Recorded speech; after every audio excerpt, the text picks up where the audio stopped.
Hey you folks, it's Matt here. I'm working on another D&D adventure. Some of you might be a little bit mad that it's not Swamp of Souls, but this is in a town right next to the Swamp of Souls and can be a quick one-shot to generate a party ready to go do the Swamp of Souls. So it's kind of related, and it's going to be a lot of fun. Now there's only two goals to this one-shot. The first is it to be a solo play, and I didn't actually know solo play was such a big thing until I talked to some of the community. And I think this should work as a solo play, as probably all of it, is random, including the direction of alleyways and the map as you progress down it. So there's not going to be much of a chance that you know what's going on around the next corner, around the next turn of the page. The other goal is to have characters probably die often and have a lot of fun doing it. So you don't get too attached to the characters, and when one dies, you replace them with another character that turns up in this crazy night. And whoever's left at the end have this shared story experience of surviving this horrendous night that I'm going to probably call the Harrowing night. So I've got a quick random character generation system, including bringing up personality traits and quirks. So hopefully I'm going to create this crazy session where you roleplay all sorts of weird characters who have to figure out how to play in not an ideal random party makeup. So this one-shot could be treated as a random party generator where the survivors then go on to play your campaign, like the Swamp of Souls. And I'm going to do it as a series of short videos to cover the different sections of this one-shot. This one's just going to be the basic premise of the adventure. The next one's going to be the random character creation system. And then probably it'll be the random map generator and so on. Then I can combine them all at the end into one big video covering this whole one-shot, which you can play from the video. So the premise. Now this is actually based on the consequences of a player's action in one of my campaigns. And it became like this historical event that happened in their leaving. So I had one of my players acquire a ring of mind shielding, which did already have the soul in it. A sort of rather polite fellow who was trapped inside the ring and trying to make his way back into the living. But in truth, it was an old god, this dark lord, banished and held in this long lost and forgotten ring.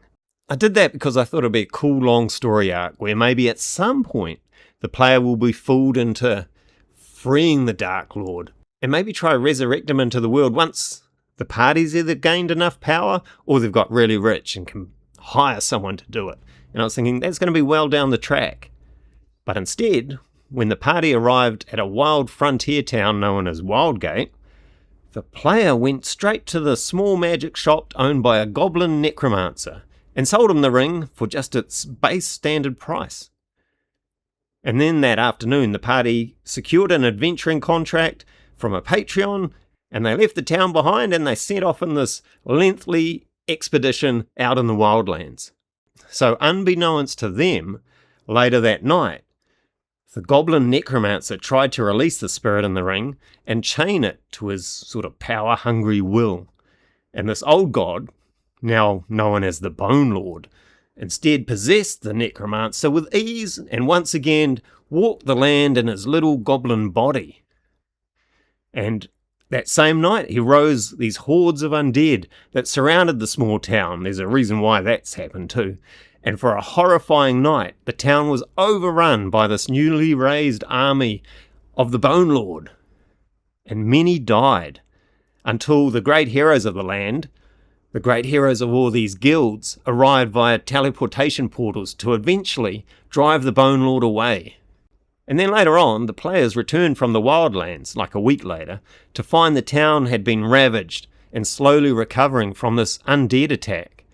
And the player who sold the ring, he started to piece together what happened, but he kept that to himself. And playing-wise, the other players never found out, no one actually knew how it happened. So this one-shot adventure is set in that town on that night and will cover some low-level adventuring party who has come to the town looking for work, and instead they find themselves trying to survive this harrowing night.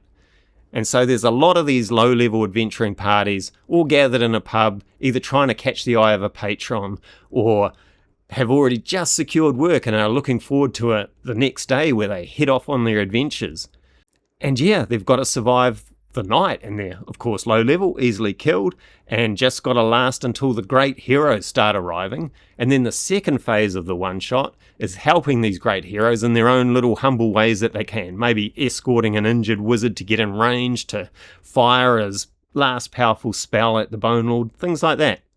And those that do survive, they'll wake up to a new dawn where, like many of the great heroes and many of these middling low-level heroes, have all been slain, and the patrons are looking for new blood to join their vastly depleted guilds. So that's how a new campaign, a new adventure can start.